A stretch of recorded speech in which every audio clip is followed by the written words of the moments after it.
I've been in business for many, many years, and I understand that there are things that we do wrong sometimes. And if we fix certain things in our life, it would mean that we have a much higher chance of success in our businesses. And I'm going to go through 5 things with you guys that if you fix today, the chances of you succeeding in business will be multiplied greatly. Now, you will learn something in this video, so make sure to watch until the end, like this video, and share with your family and friends because you don't know who it could end up benefiting. And number 1, this I would say is probably the most important part. And in fact, it's got nothing to do with the business in itself.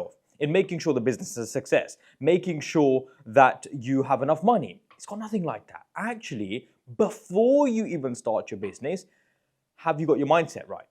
Number 1, you have to fix your mindset. But let me explain that. Look, today a lot of people are trying to get an education in terms of finance and money and doing a course, for example.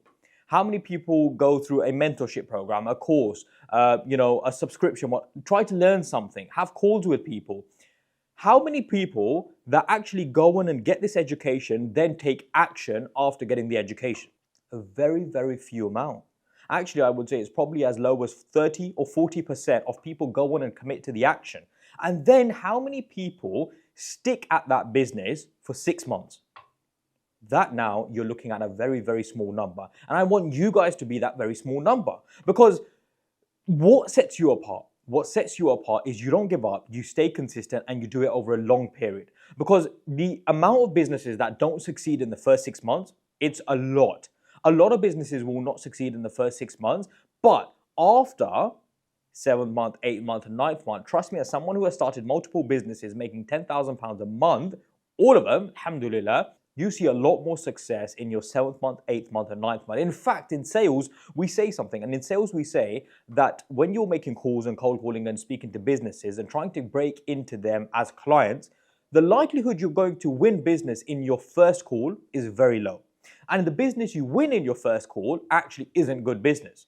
But the business you win in your 6th and 7th call, the chances of you winning business in those calls is a lot higher. Now, how many people actually make 7 calls to one company? Probably 10% of people that even make calls.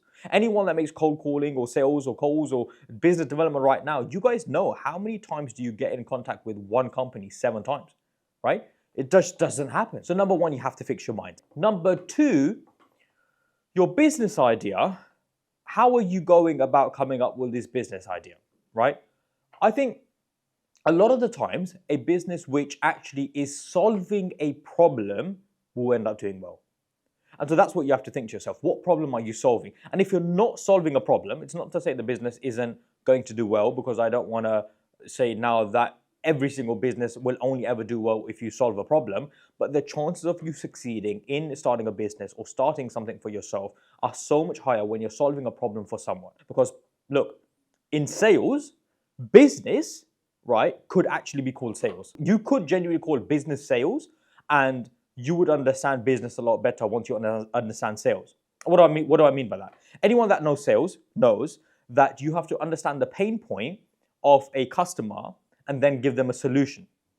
But not only that, you understand the pain point of a customer, you let them or explain to them how that pain is impacting them, and then you give them the solution. So I'll give you an example. Let's say you guys are working a job, okay, for example. Now, maybe that for you is a pain point. You don't like getting up in the mornings and going to work and, not being able to go on holiday for 2 weeks and asking your manager whether you can have a holiday. So that's a pain point for you. But you continue to live your life, irrespective of knowing whether that's, how that's impacting your life. And you continue to do what you got to do, and you just say, well, I deal with it.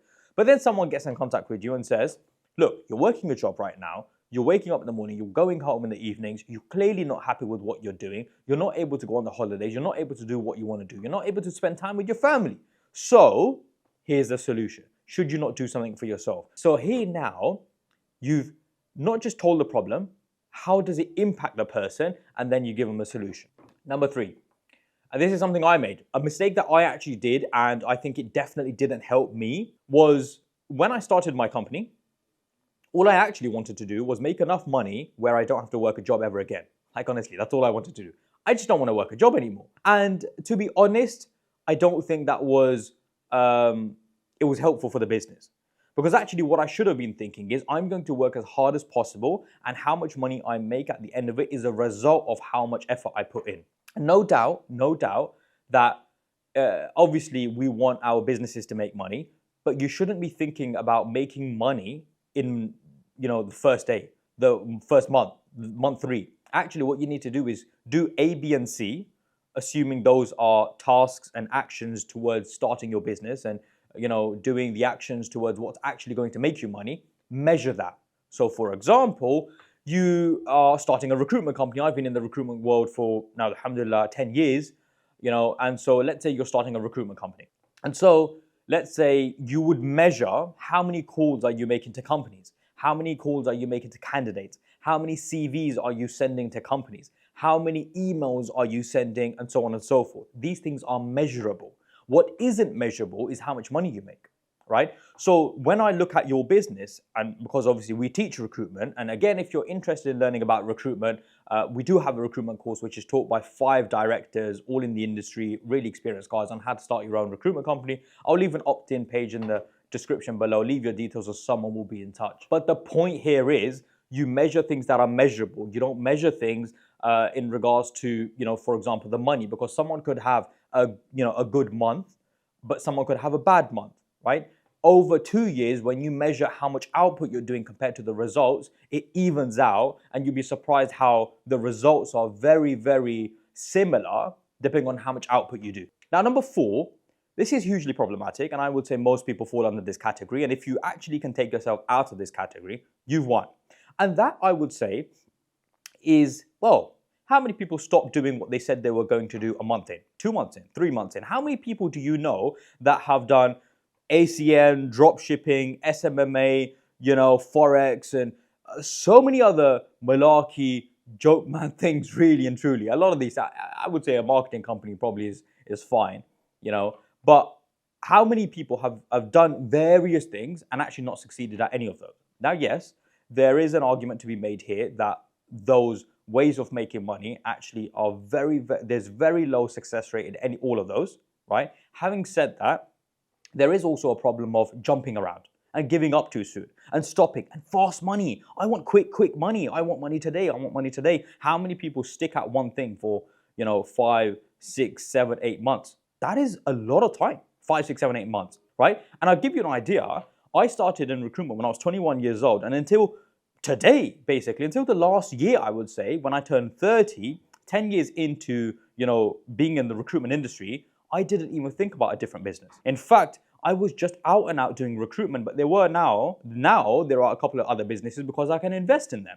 And the amount of people that came to me and said, do ACN, do, this and do this, and we'll make you money and we'll do this. I just didn't do it. I said, no, I'm just not. Why? Because now I am a specialist in recruitment. I know recruitment very well. I am I would say I understand the industry super, super well. I could start, a company within a week and make money. And in fact, I'm going to do a video on that, how I start a recruitment company from Monday to Friday and make money. And so hopefully keep an eye on that. Subscribe to the channel, because trust me, that's going to be a banger. But the point is, the longer you stay in one industry, you leverage your skill set and your knowledge, and therefore you become better and better. Today, I can make 5 calls and pick up business. Today, I can make 15 calls and pick up business. You've seen me make cold calls and sales and, speak to clients and see how easy it is for me to pick up jobs. Why? Because I stuck to one thing for years. And lastly, I would say probably the most important. I would say this is the most important point of them all.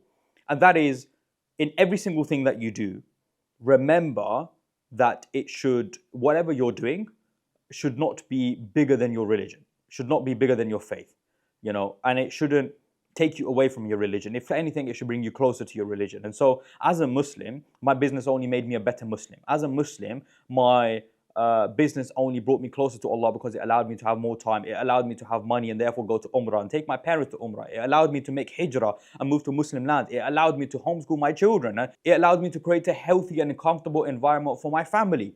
So make it where the money makes you a better Muslim. Don't let it be where it takes you away from the religion, because there will be no barakah in your money if that is the case.